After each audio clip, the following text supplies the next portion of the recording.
Friends, welcome back to Rashmi Gowda's lifestyle blog. So ಮಂಡ್ಯದಿಂದ ಬಂದು ಎಲ್ಲ ಅನ್ಪ್ಯಾಕ್ ಮಾಡ್ತಾಯಿದ್ದೆ. ಸೊ ತುಂಬ ಸುಸ್ತಾಗಿತ್ತು ಟ್ರಾವೆಲ್ ಮಾಡ್ಕೊಂಡು ಬಂದು. ಸೊ ಎಲ್ಲ ಅನ್ಪ್ಯಾಕ್ ಮಾಡ್ತಾಯಿದ್ದೆ. ವಿಡಿಯೋ ಇದು ಅಪ್ಲೋಡ್ ಮಾಡೋದು ಕೂಡ ಲೇಟ್ ಆಯಿತು. ಸ್ವಲ್ಪ ಥ್ರೋಟ್ ಇನ್ಫೆಕ್ಷನ್ ಆಗಿತ್ತು, ನೀರು ಚೇಂಜ್ ಆಗಿರೋದ್ರಿಂದ. ಸೊ ಎಲ್ಲ ಅನ್ಪ್ಯಾಕ್ ಮಾಡಿ, ಸೊ ಇಲ್ಲಿ ಕರ್ಬೇವಿನ ಸೊಪ್ಪು ಕಿತ್ಕೊಟ್ಟಿದ್ರು ನಮ್ಮತ್ತೆ. ಮರ ಇದೆ ಮನೆ ಹತ್ರ, ಸೊ ಫ್ರಿಜ್ಜಲ್ಲಿ ಇಟ್ಕೊಳ್ಳುವಂಥ ಎಲ್ಲ ಕಿತ್ಕೊಟ್ರು. ಸೊ ನುಗ್ಗೆಕಾಯಿ ಸೊಪ್ಪು ಫ್ರೆಶ್ ಆಗಿ ಕಿತ್ಕೊಟ್ರು. ಸೊ ಉಪ್ಸಾರು ಮಾಡೋಣ ಅಂತ ಅದರಲ್ಲಿ.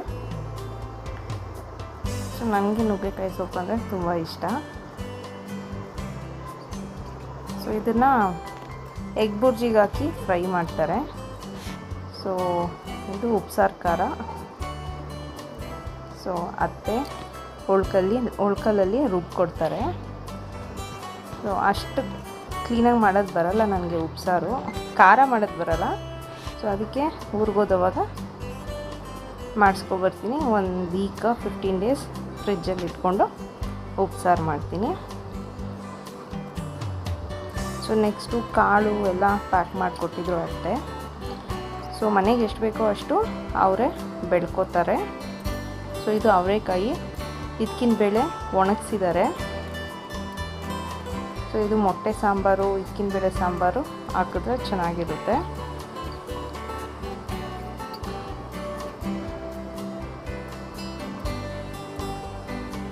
ಸೊ ನಮ್ಮ ಮನೆಗೆ ಎಷ್ಟು ಬೇಕೋ ಅಷ್ಟು ಬೆಳ್ಕೋತಾರೆ. ಸೊ ನೆಕ್ಸ್ಟು ಹುಳ್ಳಿಕಾಳು ಹಾಕಿದ್ರು ಈ ಸತಿ. ಹುಳ್ಳಿಕಾಳು ಮತ್ತು ತಗ್ನಿಕಾಳು ಹಾಕಿದ್ರು.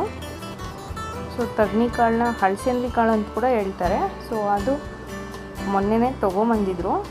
ಸೊ ನಾನು ತೊಗೊಬರೋಕ್ಕೆ ಹೋಗಲಿಲ್ಲ. ಸೊ ಹುಳ್ಳಿಕಾಳು ತೊಗೊಂಬಂದಿದ್ದೆ. ಸೊ ಹಾಗೆ ಹುಣಸೆಹಣ್ಣು ಮರ ಇತ್ತು, ಕ್ಲೀನ್ ಮಾಡಿ ಇಟ್ಟಿದ್ರು. ಹೇಳಿದ್ದೆ ಹುಣಸೆಹಣ್ಣು ಖಾಲಿಯಾಗಿದೆ ಅಂತ. ಸೊ ಇದೆಲ್ಲ ನಾನು ಊರಿಂದನೇ ತೊಗೊಬರ್ತೀನಿ 6 ಮಂತ್ಸ್ಗಾಗೋಷ್ಟು. ಸೊ ತಿರ್ಗಾ ದಸರಾ ಹಾಲಿಡೇಸ್ಗೆ ಹೋದವಾಗ ತೊಗೊಬರ್ತೀನಿ. ಸೊ ಹುಣಸೆಹಣ್ಣು ತುಂಬ ಫ್ರೆಶ್ ಆಗಿತ್ತು. ಸೊ ಎಲ್ಲ ಮರದಿಂದ ಕಿತ್ತಿ ಎಲ್ಲ ಕ್ಲೀನ್ ಮಾಡಿಟ್ಟಿದ್ರು. ಸೊ ಅವರೆಕಾಳು ಕೂಡ ತೊಗೊಬಂದಿದ್ದೆ. ಸೊ ಅವರೆಕಾಳು ನಮಗೆ ಎಷ್ಟು ಬೇಕೋ ಅಷ್ಟು ಇಟ್ಕೋತೀವಿ, ಇನ್ನು ಮಿಕ್ಕಿದ್ದು ಮಾರ್ಕೊಬಿಡ್ತಾರೆ. ಸೊ ಅವರೆಕಾಳು ತೊಗೊಬಂದಿದ್ದೀನಿ. ಸೊ ಇದನ್ನ ನೆನಿಟ್ಬಿಟ್ಟು ನೈಟ್ ನೆನಿಟ್ಬಿಟ್ಟು ಸಾಂಬಾರು ಮಾಡಿದ್ರೆ, ಹುಳಿ ಹಾಕಿದ್ರೆ ತುಂಬ ಚೆನ್ನಾಗಿರುತ್ತೆ. ಸೊ ಇದೆಲ್ಲ ನನಗೆ 1 ಇಯರ್ಗಾಗಷ್ಟು ಆಗುತ್ತೆ. ಸೊ ರಾಗಿ ಹಿಟ್ಟು ಅಷ್ಟೇ. ಸೊ ನಾನು ಇಲ್ಲಿ ರಾಗಿ ಕೊಂಡ್ಕೊಳ್ಳಲ್ಲ. ಸೊ ರಾಗಿ ಹಿಟ್ಟು ಅತ್ತೆ ಒಡೆದಿಟ್ಟಿರ್ತಾರೆ, ಅಲ್ಲಿಂದ ತೊಗೊಬರ್ತೀನಿ. ಇಲ್ಲ ಮಮ್ಮಿ ಮನೆಯಿಂದ ರಾಗಿ ಹಿಟ್ಟು ತೊಗೋತೀನಿ.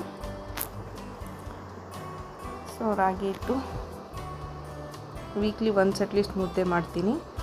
ಸೊ ಬಿಸಿಲುಗಾಲ ಆಗಿರೋದ್ರಿಂದ ನಮ್ಮತ್ತೆ ಹಪ್ಪಳ ಮತ್ತು ಸಂಡಿಗೆ ಹಾಕಿದ್ರು. ಸೊ ಮನೇಲಿ ಸಬ್ಬಕ್ಕಿ, ಉದ್ದಿನಬೇಳೆ ಎಲ್ಲ ಹಾಕಿ ಹಪ್ಪಳ ಸಂಡಿಗೆ ಮಾಡ್ತಾರೆ. ಸೊ ಅಲ್ಲಿ ಊರಲ್ಲಿದ್ದಾಗಲೇ ಟೇಸ್ಟ್ಗೆ ಅಂತ ಹಾಕಿದ್ರು, ತುಂಬ ಚೆನ್ನಾಗಿತ್ತು. ಸೊ ಇದು ಅಷ್ಟೇ ಸ್ವಲ್ಪ ತೊಗೊಂಬಂದೆ ನಾನು. ಸೊ ಇದು ಸ್ವಲ್ಪ ದಪ್ಪ ಆಗಿ ಹಾಕಿದ್ದಾರೆ, ಅದು ತುಂಬ ಸಣ್ಣ ಇತ್ತು ಆ ಸಂಡಿಗೆ. ಇದು ನೋಡಿ ತುಂಬ ಸಣ್ಣ ಇದೆ, ಇದು ಸ್ವಲ್ಪ ಮೀಡಿಯಮ್ ದಪ್ಪ ಇದೆ. ಸೊ 3 ಥರ ಮಾಡಿದ್ರು. ಹಪ್ಪಳ, ಸಣ್ಣಗೆ, ಒಂದು ಮೀಡಿಯಮ್ ಸಂಡಿಗೆ. ಸೊ ಯಾವಾಗಲಾದರೂ ರಸಮ್ ಏನಾದರೂ ಮಾಡಿದ್ರೆ ನಂಚ್ಕೊಳ್ಳೋಕ್ಕಾಗುತ್ತೆ ಅಂತ ಸ್ವಲ್ಪ ತೊಗೊಬಂದೆ ಅಷ್ಟೇ. ಸೊ ಇಷ್ಟೆಲ್ಲ ತೊಗೊಂಬಂದೆ.